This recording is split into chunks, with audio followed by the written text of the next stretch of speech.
Also understanding that potentially play a role in this. A lot of it is going to start there. YouTube, what is good? I hope you are all well. So I've literally got my camera like balanced right on my phone there on literally the top of my car. You know when you see YouTubers kind of just like have their camera perfectly balanced in their car, whether that's like, you know, near the screen or whether that's almost like in the passenger seat or like right at the top of their car, just above the steering wheel.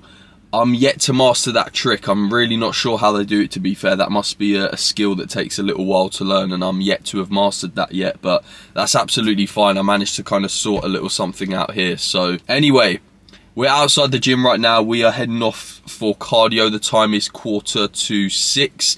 Now, it's an early start this morning. It's an early start every single morning, but today, specifically on a Saturday, it's a very early start. I never usually start this early on a Saturday, but soon I will be off to Muscle Hut in Medway. That's around a 40-minute drive for me because I've got videographer Ben coming over because he's going to be filming a session with me and my client today, Anthony. Anthony is currently 1 week out from his first ever natural bodybuilding show, WNBF. It's a novice first-timer show. Obviously, I'll be there at the show as well the following weekend, but as he's 1 week out this weekend, I'll be having an in-person check-in with him.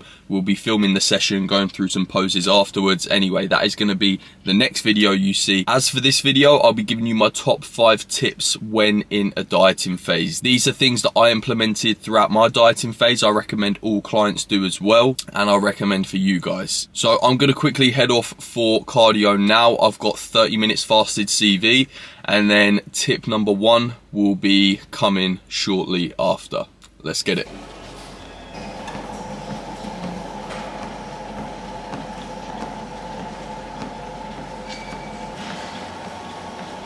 Okay, so that is cardio done, and that actually leads us on to a nice little segue into tip 1, which is cardio. Now, not just necessarily formal cardio, but just expenditure as a whole.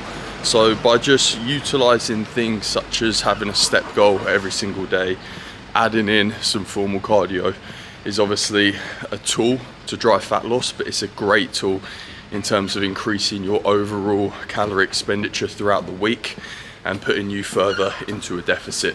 I've utilized cardio every single dieting phase. I utilize cardio with each and every one of my clients, and like I said, not only is it a great tool for increasing your overall calorie expenditure for the week, but it's a great tool for cardiovascular health as well. I always feel better for doing cardio, and I'll always utilize cardio every single dieting phase. So there you have it, that is tip 1. We're off to Asda now to get meal 1.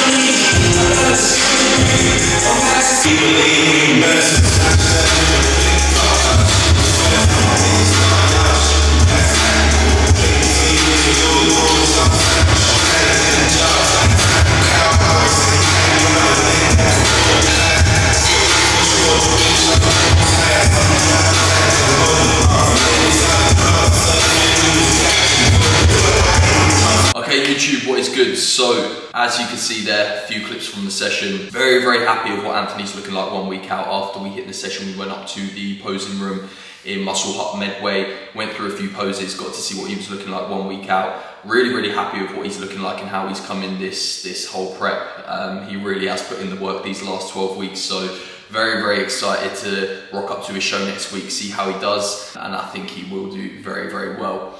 But yeah, I wasn't going to show you anything in terms of what he was looking like post-workout or his condition or anything like that, because that is what the next video is going to be about. So the video that you see after this will be the video that we essentially filmed today in the gym that videographer Ben filmed. So yeah, you've got that one to look forward to. Back from the session now, going to be having my post-workout, which is going to be 100 grams of cream of rice and 50 grams of whey protein. Now this morning, I usually push back my first meal to around late morning to midday, I wasn't able to this morning because we were meeting Anthony for 9 AM at Muscle Hut Medway. So I had to wake up pretty early, have my pre-workout meal pretty early, and then head off to the gym.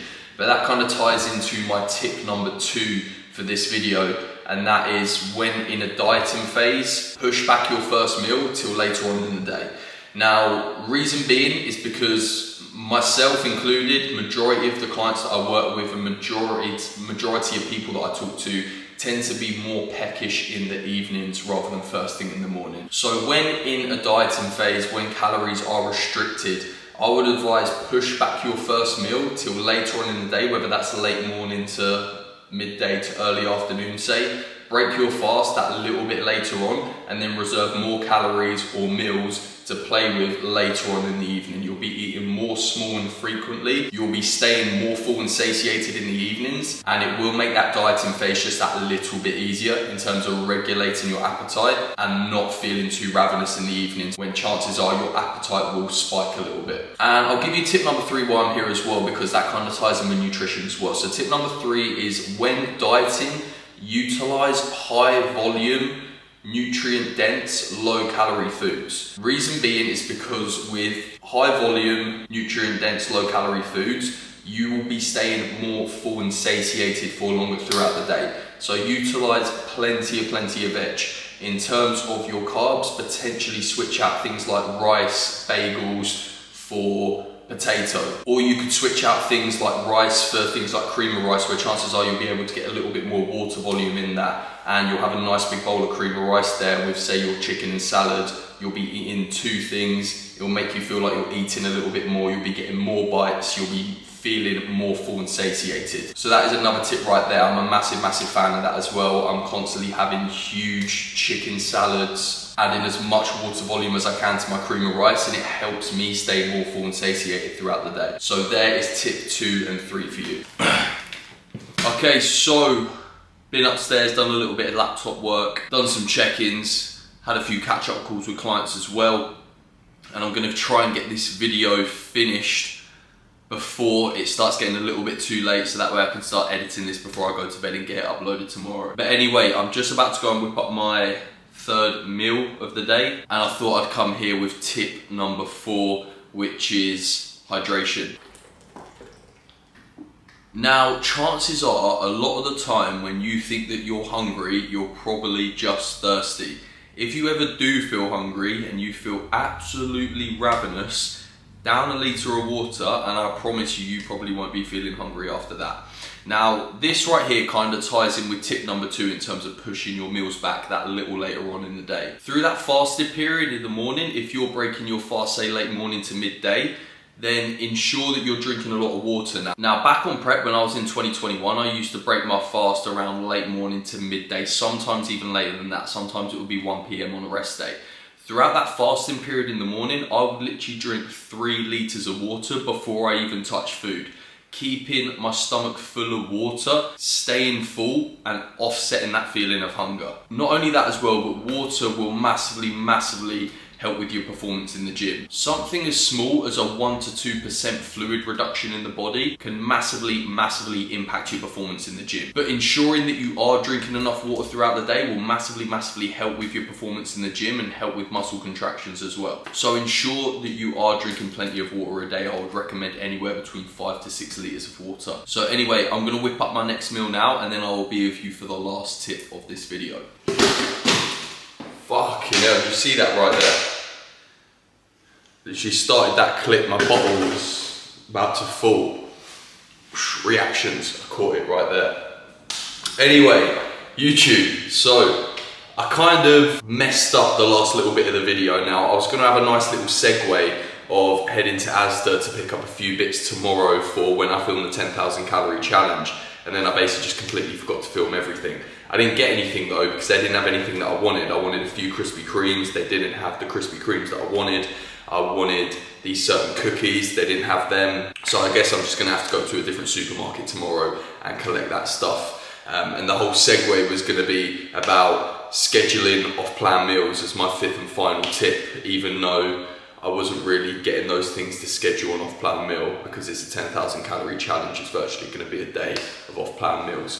But the fifth and final tip is schedule off-plan meals. Now, whether this is weekly, bi-weekly is completely person dependent.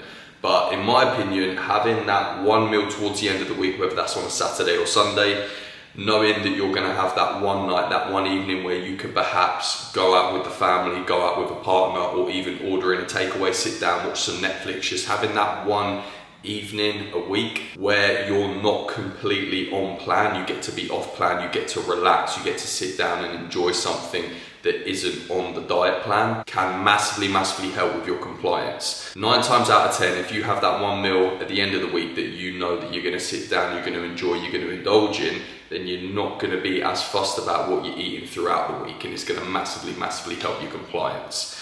I personally don't really like to mess around with off-plan meals in a dieting phase. I just like accuracy throughout the week, but again, not everyone can do that. So some people do need to have that one night a week or bi-weekly where they're completely off plan and they can have a meal that they can enjoy, and that's completely fine, as long as it doesn't damage your progress. An off-plan meal is an off-plan meal at the end of the day. It's not an all-you-can-eat buffet. But anyway, they are my 5 tips on how to make a dieting phase easier and a dieting phase much more enjoyable. This wasn't one of them stereotypical kind of, oh, you have to be in a calorie deficit, because we all know that at this point. These are diet hacks that I've implemented in the past, that some of my clients implement, and that I recommend others implement as well.